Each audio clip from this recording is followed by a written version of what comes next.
Salut, salut! Et oui, toujours là pour notre défi, lecture de la Bible de l'aurore au crépuscule. C'est quoi ce défi? On lit la Bible de la Genèse à l'Apocalypse, 10 minutes chaque jour. C'est intéressant. Donc, rejoins-nous. Vraiment, merci Seigneur parce qu'aujourd'hui encore, tu vas nous parler à chacun personnellement. Bénis tous ceux qui sont avec moi et aide-nous à comprendre le passage du jour au nom de Jésus. Amen. Allons, on continue. 2 Rois. Combien? Dites-moi ceux qui suivent. 2 Rois 3, verset 23. Donc, ceux qui nous rejoignent, lisez quelques chapitres avant pour vous mettre dans le contexte. Ils s'écrièrent, « C'est du sang! Certainement les rois ont tiré l'épée l'un contre l'autre et ils se sont mutuellement entretués. À présent, Moabites courront au pillage. » Et ils se précipitèrent sur le camp des Israélites, mais ceux-ci surgirent devant eux et les battirent, puis les poursuivirent après les avoir mis en fuite.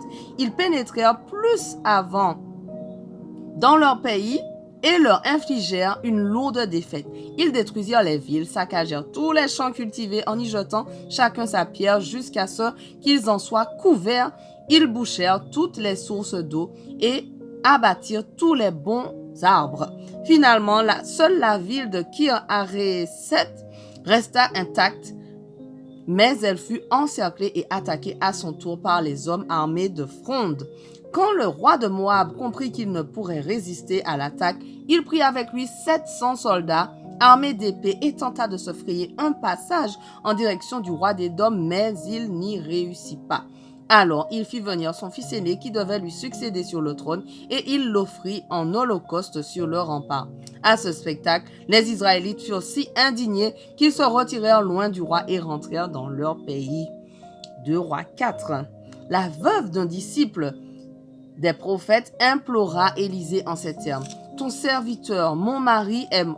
Tu sais combien il révérait l'Éternel. Or, voilà que l'homme qui lui avait prêté de l'argent veut prendre mes 2 enfants et en faire des esclaves. » Élisée lui demanda, « Que puis-je faire pour toi? Dis-moi ce que tu as dans ta maison. » Elle répondit, « Je n'ai plus rien d'autre chez moi qu'un flacon d'huile. » Il dit alors, « Va donc emprunter chez tous tes voisins autant de récipients vides que tu pourras.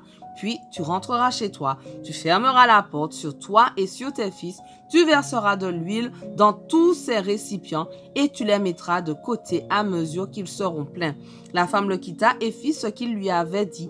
Elle ferma la porte sur elle et sur ses fils. Ceux-ci lui présentaient les récipients et elle les remplissait. Lorsqu'ils furent tous pleins, elle dit à l'un de ses fils, « Passe-moi encore un récipient. » Mais il lui répondit, « Il n'y en a plus. » Au même moment, l'huile s'arrêta de couler. Elle alla le raconter à l'homme de Dieu qui lui dit, « Va vendre cette huile. Tu pourras rembourser ta dette et vivre, toi et tes fils, avec ce qui te restera. » Un jour, Élisée passait par le village de Sunem.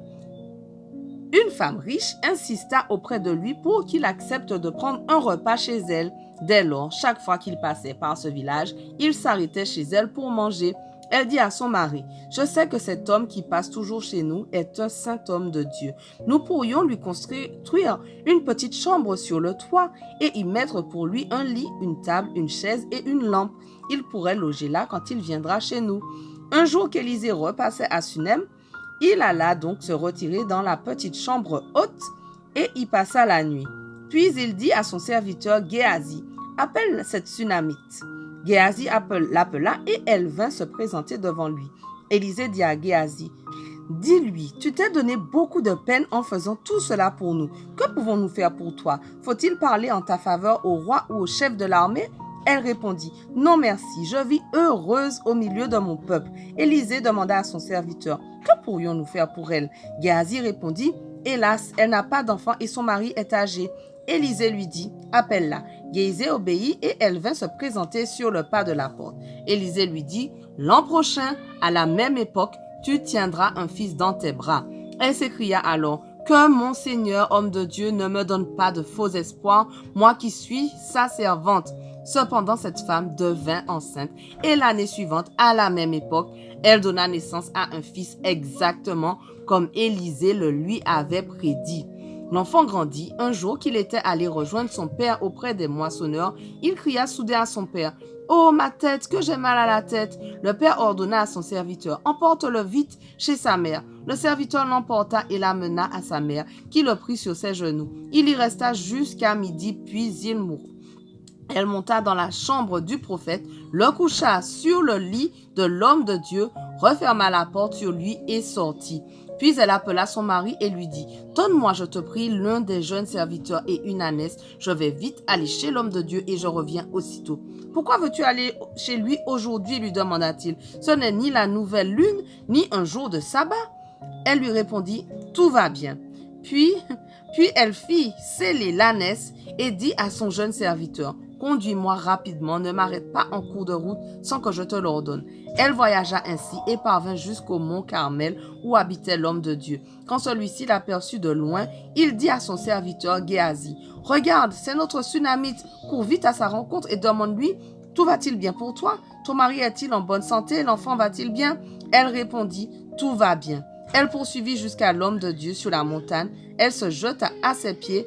Géasi s'approcha pour l'écarter, mais Élisée lui dit: « Laisse-la faire. Elle est profondément affligée, mais l'Éternel ne me l'a pas fait savoir et il ne m'en a pas révélé la cause. » Alors la femme s'écria: « Est-ce que j'ai demandé un fils à mon Seigneur? Ne t'avais-je pas dit: ne me donne pas de faux espoirs? » Élisée ordonna à Géasi: « Mets ta ceinture, prends mon bâton en main et va. Si tu rencontres quelqu'un en chemin, ne perds pas de temps à le saluer. Et si quelqu'un te salue, ne t'arrête pas pour lui répondre. Quand tu arriveras dans la maison de cette femme, tu poseras mon bâton sur le visage du garçon. » La mère de l'enfant s'écria: « Aussi vrai que l'Éternel est vivant et que tu es toi-même en vie, je ne partirai pas sans toi. » Alors Élisée se leva et se mit en route avec elle.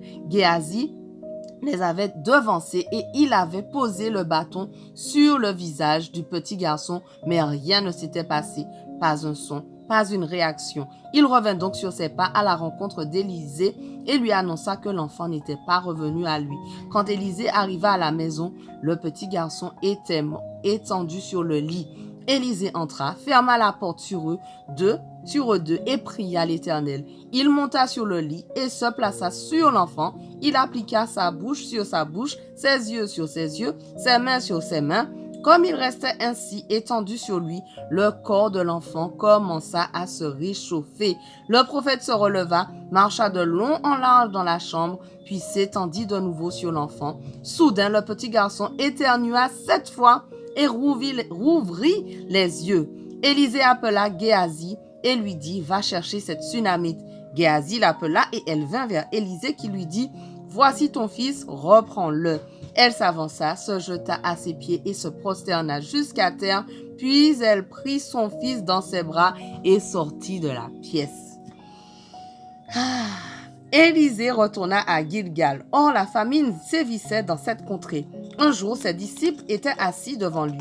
Il s'interrompit et dit à son serviteur: « Mets la grande marmite sur le feu et prépare une soupe pour les disciples. » Alors, un membre du groupe sortit dans la campagne pour ramasser des légumes. Dans une vigne sauvage, il trouva des coloquintes sauvages et en remplit le pan de son vêtement. À son retour, il les coupa en morceaux et en remplit la marmite pour la soupe. Mais personne ne savait ce que c'était. On servit la soupe aux hommes, mais dès qu'ils l'eurent goûté, ils s'écrièrent: « Cette soupe est du poison, homme de Dieu !» Et ils ne purent la manger. Mais Élisée ordonna: « Apportez-moi de la farine. » Il en versa dans la marmite et dit: « Que l'on serve ces gens et qu'ils mangent. » La soupe qui était dans la marmite ne contenait plus rien de mauvais. À cette époque, un homme vint de Baal Shalisha. Il apporta des vivres à l'homme de Dieu, 20 pains d'orge et de blé nouveau dans son sac, comme premier produit de la nouvelle récolte.